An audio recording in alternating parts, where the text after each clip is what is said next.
Hello मेरे प्यारे विद्यार्थियों, आप सभी का अपने चैनल सोलो अकेडमी में स्वागत है। आज हम कक्षा 8 की बात करते हैं, जिसमें हमने चैप्टर कौन सा पढ़ रहे थे? पांचवा चैप्टर पढ़ रहे थे। कौन सा चैप्टर था? पांचवा। तो चैप्टर का नाम क्या है? वर्ग और वर्गमूल पढ़ रहे थे। ये चैप्टर पढ़ रहे थे वर्ग एवं वर्गमूल, चैप्टर पांचवा पढ़ रहे थे। अब आपको पता है कि इस चैप्टर में, ये चैप्टर पेपर की दृष्टि से 5 नंबर का था। एक क्वेश्चन 1 नंबर का आएगा और चार नंबर का एक क्वेश्चन आएगा। ठीक है, 2 क्वेश्चन आएंगे इस प्रश्नावली से। अब इसमें हमने 2 क्वेश्चन सोल्व कर लिए थे। अब देखो आज पढ़ेंगे इसका तीसरा क्वेश्चन। कौन सा क्वेश्चन पढ़ते हैं? तीसरा क्वेश्चन पढ़ते हैं। तीसरे क्वेश्चन में आपको क्या निकालना है कि दे रखा है कि विषम अंक बताना कि किस संख्या का अगर हम वर्ग करते हैं तो विषम अंक आएगा। ठीक है, कौन सा है? तीसरा क्वेश्चन है। तीसरे क्वेश्चन में आपको दे रखा है कि ये 4 इसके दे रखे हैं, चारों में से आपको बताना है कि किस संख्या का वर्ग करने पर जो उत्तर आएगा तो वो विषम अंक आएगा। अंक क्या आना चाहिए? विषम अंक आना चाहिए। तो आप अपना नोट इतना ध्यान रखना कि विषम अंक आने के लिए आपको इकाई अंक भी क्या होना चाहिए? विषम अंक आने के लिए इकाई अंक भी क्या होना चाहिए? विषम होना चाहिए। इकाई अंक क्या होना चाहिए? विषम होना चाहिए। इकाई भी क्या होना चाहिए? विषम होना चाहिए। ये बात आप सब जानते हो, क्योंकि अगर किसी संख्या का हम वर्ग करते हैं और इकाई अंक अगर विषम आया तो पूरी संख्या भी क्या होगी? विषम होगी। ठीक है, ऐसे देखो हम इकाई अंक उठाते हैं। इधर देखो इकाई, यहाँ पर इकाई अंक कितना है? 1 है। तो मैं 1 का स्क्वायर करूंगा तो 1 ही आएगा नहीं। अगर मैं 1 का स्क्वायर करूंगा तो कितना आएगा? 1। अर्थात ये एक विषम संख्या होगी, यानी विषम संख्या इसका क्या होगा? वर्गमूल होगा। आगे देखो 2 है, 6 और 6 का मैं स्क्वायर करूंगा तो कितना होता है? 36 होता है। कितना होता है? 36। लेकिन 6 लास्ट में क्या आ गया? 6 आ गया। तो ये 6 क्या है? सम संख्या। क्या है? सम संख्या। तो सम संख्या तो हमें बतानी नहीं है, हमें तो ओनली और विषम संख्या ही बतानी है। तो विषम संख्या लेनी है, सम संख्या नहीं लेनी है। आगे देखो 9 है। अब मैं 9 का स्क्वायर करता हूं तो 9 का स्क्वायर कितना होगा? 81 होगा। 81 में लास्ट में क्या आ रहा है? विषम आ रहा है नहीं, एक क्या है? विषम है। तो इस संख्या का जो वर्ग होगा वो क्या होगा? विषम संख्या होगी। क्या होगी? विषम संख्या होगी। ठीक है, आगे देखो चौथे में लास्ट में 4 दे दिया है। 4 का मैं स्क्वायर करूंगा तो कितना होता है? 16 होता है। 16 में लास्ट में क्या आ रहा है? 6 आ रहा है। इकाई क्या आ रहा है? 6। अर्थात ये संख्या क्या हो गई? सम संख्या हो गई। क्या हो गई? सम संख्या। और आपको सम संख्या बतानी ही नहीं थी, आपको कौन सी बतानी है? विषम संख्या बतानी थी। कौन सी बतानी है?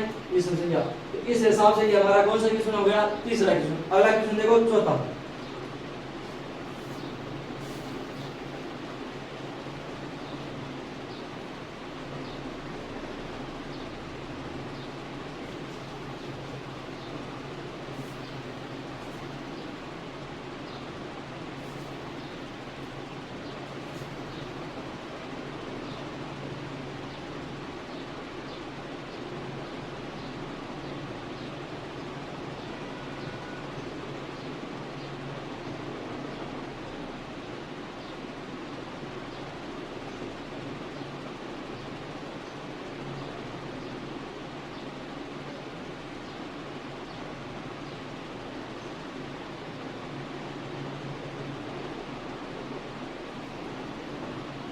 अगला क्वेश्चन है चौथा क्वेश्चन। और चौथे क्वेश्चन में आपको क्या करना है?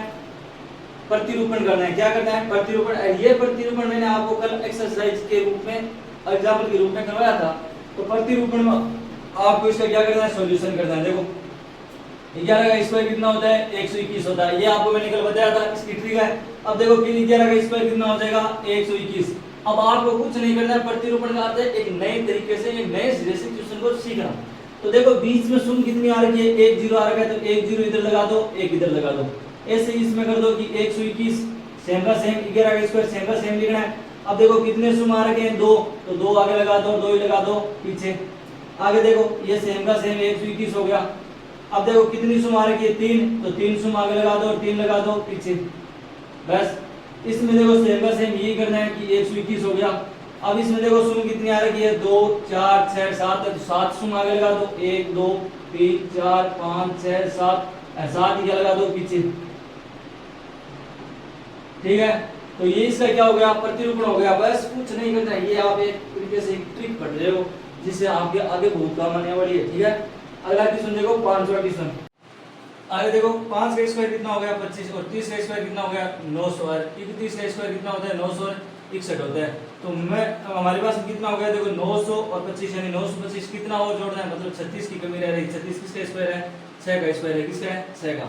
इधर देखो कि यहाँ पर कौन सा स्क्वायर जोड़े कि इन तीनों स्क्वायर की क्या हो जाए? बराबर।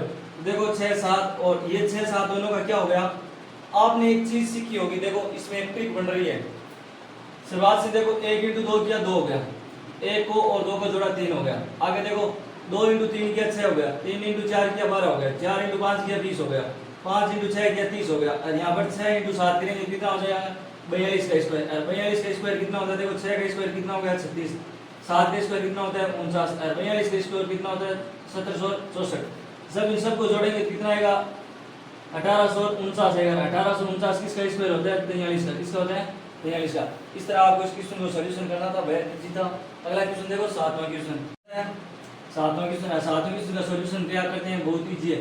आपको दे रखी है विषम संख्या दे रखी है। मैंने आपको शुरुआत से कल वाले क्लास में आपको बताया था कि कोई भी विषम संख्या को जोड़ते हैं तो विषम संख्या को अगर जोड़ रहे हैं क्रमागत विषम संख्या को जोड़ रहे हैं तो हमें क्या होगी पूर्ण वर्ग संख्या प्राप्त होती है, परफेक्ट स्क्वायर नंबर प्राप्त होते हैं।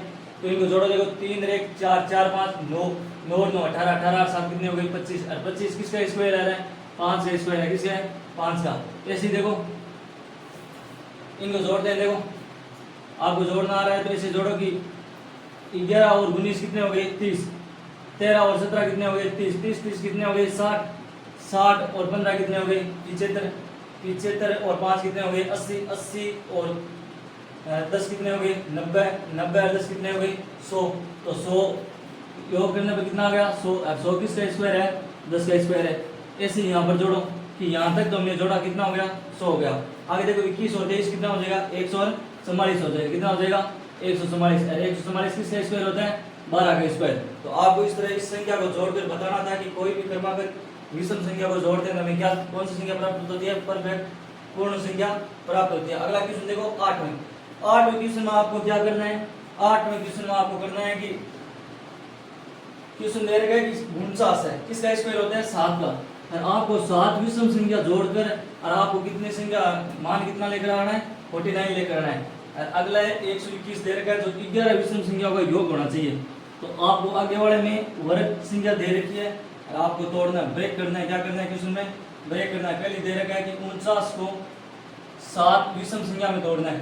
और दूसरा दे रखा है कि 121 है, इनको कितने में तोड़ना है 11 विषम संख्या में तोड़ना है। तो देखो पहली विषम संख्या 1, दूसरी विषम संख्या 3, अगली कौन सी हो जाएगी 5, अगली कौन सी हो जाएगी 7, अगली कौन सी हो जाएगी 9, अगली कितनी हो जाएगी 11, अगली कितनी हो जाएगी 13। तो ये कितनी हो गई 1 2 3 4 5 6 7 हो गई। अब इनका योग करते हैं, देखो 13 और 11 24, 24 और 9 कितने हो गए 33, 33 7 कितने हो गए 40, 40 5 45, 45 से 4 45 3 कितने हो गए 48, 48 से 49। तो ये 7 संख्या हो गई। ऐसी 121 है, इसको 11 संख्या में तोड़ना है। तो देखो 1 + 3 5 7 9 11 13, अगली कौन सी हो जाएगी 15, अगली कौन सी हो जाएगी 17, अगली कौन सी हो जाएगी 19, अगली कौन सी हो जाएगी 21, अगली कौन सी हो जाएगी 23।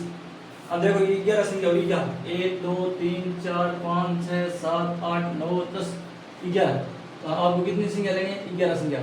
जब हम 11 संख्याओं का योग करेंगे तो हमारे पास में कितना प्राप्त होगा 121 प्राप्त होगा, ठीक है। तो इस तरह आपका क्वेश्चन कौन सा हो गया 8वां, कौन सा हो गया 8वां। अगला क्वेश्चन है 9वां क्वेश्चन, कौन सा है 9वां क्वेश्चन। 9वें क्वेश्चन में आपको बतानी है दो वर्ग संख्याओं के बीच का अंतर बताना है कि कितनी उनकी दो वर्ग संख्याओं के बीच में कितनी संख्या आएगी। अगला 9वां सवाल। 9वें सवाल में आपको बताना है कि दो वर्ग संख्याओं के बीच में कितनी संख्या आती है। इसके लिए मैंने आपको एक फॉर्मूला लिखाया था, इसका सॉल्यूशन कर दीजिए, ध्यान रखना। इसका मैंने फॉर्मूला क्या लिखाया था, यदि कोई संख्या क्रमागत है, क्रमागत का अर्थ होता है एक के बाद में दूसरी आना, एक के बाद में दूसरी आना, एक के बाद में दूसरी आना, तो क्रमागत संख्या चल रही है।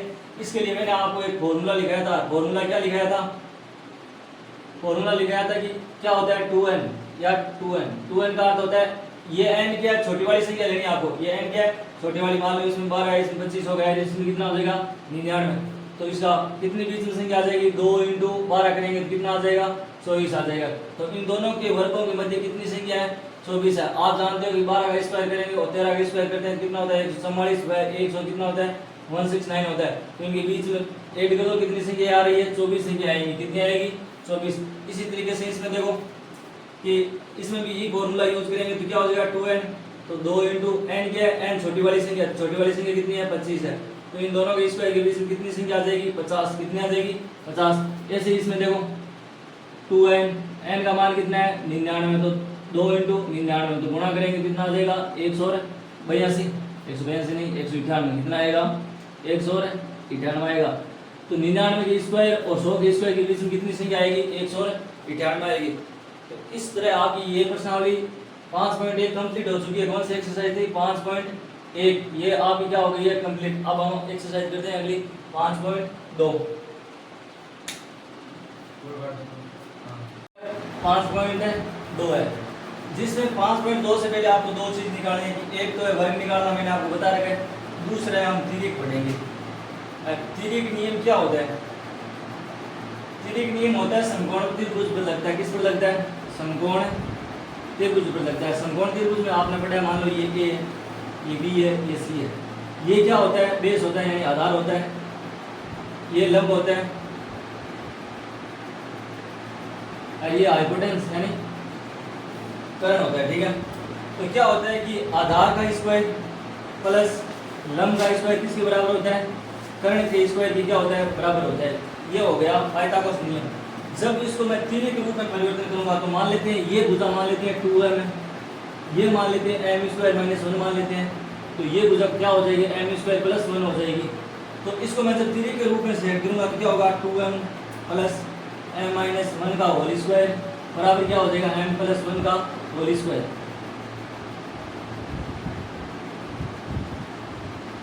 नहीं m² + 1 होगा। ठीक है, तो इसमें सबसे छोटी भुजा कौन सी हो जाएगी 2m। तो आप जब तिर्यक कोई भी तिर्यक याद करोगे जिसमें आपको सबसे छोटी भुजा दे रखी होगी, जैसे मान लो मेरे पास में एक सबसे छोटी भुजा है 8 मान लेते हैं, तो वो किसका मान हो जाएगा कि 2m का मान कितना दे रखा है 8, तो m का मान कितना आ जाएगा 8/2, तो m का मान कितना आ गया 4 आ गया।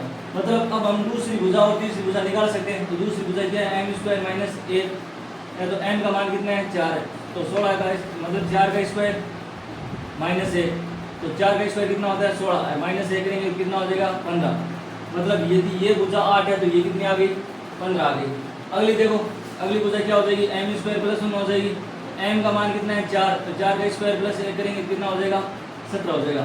तो हमारा कर्ण कितना आ जाएगा 17 आ जाएगा। तो इस हिसाब से हम अगला जो नियम पढ़ेंगे वो तिर्यक नियम पर आधारित क्वेश्चन करेंगे और वर्ग निकालना सीखेंगे। अगला देखो 5.2 का पहला सवाल है जिसमें आपको क्या निकालना है? वर्ग निकालना है। क्या निकालना है? तो वर्ग ज्ञात करना है। वर्ग ज्ञात करने के लिए मैंने आपको बहुत सारे फॉर्मूले बताए हैं। आपके पास में दो चीज, मान लो इसका स्क्वायर निकालना है, सब में क्या निकालना है स्क्वायर। इसके 6 पार्ट है जिसमें से 3 पार्ट मैं करवा रहा हूँ, 3 पार्ट आप खुद करना। 32 का स्क्वायर है, 32 के स्क्वायर के निकालने का दो तरीका है। आप पहले तो या तो 32 × 32 कर दो, कितना आ जाएगा 1024। अगर आप ऐसा नहीं करते हो तो आपको मैंने एक फॉर्मूला बताया था। फॉर्मूला कौन सा बताया था कि a और b का अगर होल स्क्वायर निकालना है तो क्या होता है a² + 2ab और b², यानी पहली संख्या क्या है a है, दूसरी संख्या क्या हो जाएगी b। वैसे भी निकाल सकते हो। इसमें तो 5 वाली ट्रीट लग रही है, 5 का स्क्वायर कितना हो गया 25। 3 से अगली संख्या कौन सी होती है 4, तो 3 × 4 करेंगे कितना हो जाएगा 12। इसमें देखो 6 से ये a हो गया, ये b हो गया, तो 8 का स्क्वायर 2 × 8 × 6 और 6 का स्क्वायर। अब 6 का स्क्वायर कितना होता है 8 का स्क्वायर 64 हो गया। इन दोनों को गुणा करो, 48 को 2 से गुणा किया कितना हो गया 4 में, कितना हो गया 4 में। 6 का स्क्वायर कितना होता है 36। तो यहाँ से मैं क्या लिखूंगा 6 से लगी 3, 4 और 3 कितने हो गए 99 से लगी 9, 64 और 9 कितने होते हैं 73, कितने होते हैं 73। तो 86 का स्क्वायर कितना हो गया 7396। इस हिसाब से 3 मैंने करवाए, 3 आप कर लेना। आपको इसमें वर्ग निकालना, सीधे क्या निकालना है वर्ग। अगला क्वेश्चन देखो दूसरा। अगला क्वेश्चन देखो, दूसरा क्वेश्चन है जिसमें आपको क्या निकालना है तिर्यक निकालना है। तिर्यक का अर्थ है कि आपको स्मॉल साइड दे रखी है, आपको बाकी की 2 साइडें निकालनी है। तो ठीक है, तो इधर देखना ये किसका मान दे रखा है 6 किसका मान दे रखा है। इसका देखो सॉल्यूशन करते हैं, इसका हम क्या करते हैं सॉल्यूशन करते हैं। सॉल्यूशन में क्या होगा कि ये जो मान दे रखी है भुजा कौन सी भुजा दे रखी है सबसे छोटी भुजा दे रखी है, त्रिभुज की कौन सी भुजा दे रखी है सबसे छोटी भुजा। तो ये किसका मान दे रखा है 2m का मान कितना दे रखा है 6 दे रखा है। तो यहाँ से हमारे पास m का मान कितना आ जाएगा 6/2 करेंगे कितना आ गया 3 आ गया, कितना आ गया 3। अब आप जानते हो कि अदरवाइज साइड कितनी हो जाएगी, दूसरी साइड कितनी हो जाएगी कि m² - 1 होती है। तो m का मान हमारे पास में कितना है, तो 3 का स्क्वायर किया -1 किया, तो अगली भुजा कितनी आ जाएगी 8। उसे अगली भुजा क्या होती है m² + 1 होती है, तो 3 का स्क्वायर करेंगे और +1 करेंगे कितनी हो जाएगी 10। तो हमारे पास में तिर्यक क्या प्राप्त हुआ है। तिर्यक का अर्थ है कि पाइथागोरस थ्योरम में क्या प्राप्त हुआ है, तिर्यक क्या प्राप्त हुआ है पहली भुजा कितनी है 6 हो गई, दूसरी भुजा कितनी हुई है 8 और तीसरी भुजा में कितनी प्राप्त हो गई 10। तो ये तिर्यक बन गया, इन दोनों का स्क्वायर करेंगे, 6 का स्क्वायर 36, 8 का स्क्वायर 64, 36 और 64 को जोड़ेंगे कितना होगा 100, जो किसके बराबर है 10 के स्क्वायर के क्या है बराबर। अगला देखो दूसरा, और दूसरे में आपको ये किसका मान दे रखा है 2m बराबर कितना दे रखा है 14, तो m का मान कितना आ जाएगा 7 आ जाएगा, कितना आ जाएगा 7।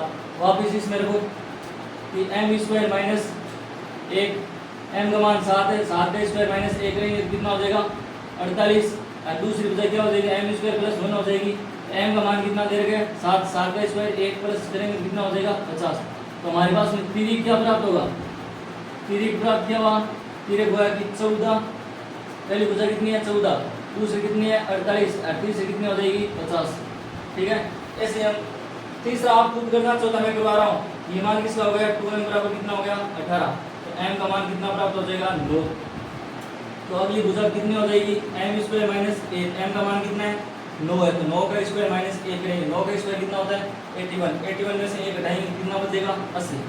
अगली भुजा क्या हो जाएगी m स्क्वायर प्लस 1 हो जाएगा, तो m का मान कितना है 9, 9 का स्क्वायर कितना होगा 81 और प्लस 1 करेंगे कितना हो जाएगा 82। तो हमारे पास में तिर्यक क्या प्राप्त हो गया, तिर्यक प्राप्त हुआ है। सबसे छोटी भुजा कितनी है 18, अगली भुजा कितनी है 80 और अगली कौन सी हो जाएगी 82। तो ये हमारे पास में क्या प्राप्त हो गया तिर्यक प्राप्त हो गया। इस तरह हमने प्रश्नावली 5.2 पर क्या कर दिया कंप्लीट। अगर आपको वीडियो अच्छा लगे, आपके समझ में आए तो लाइक और सब्सक्राइब कीजिए। फिर मिलते हैं अगली क्लास में, आप सभी का धन्यवाद।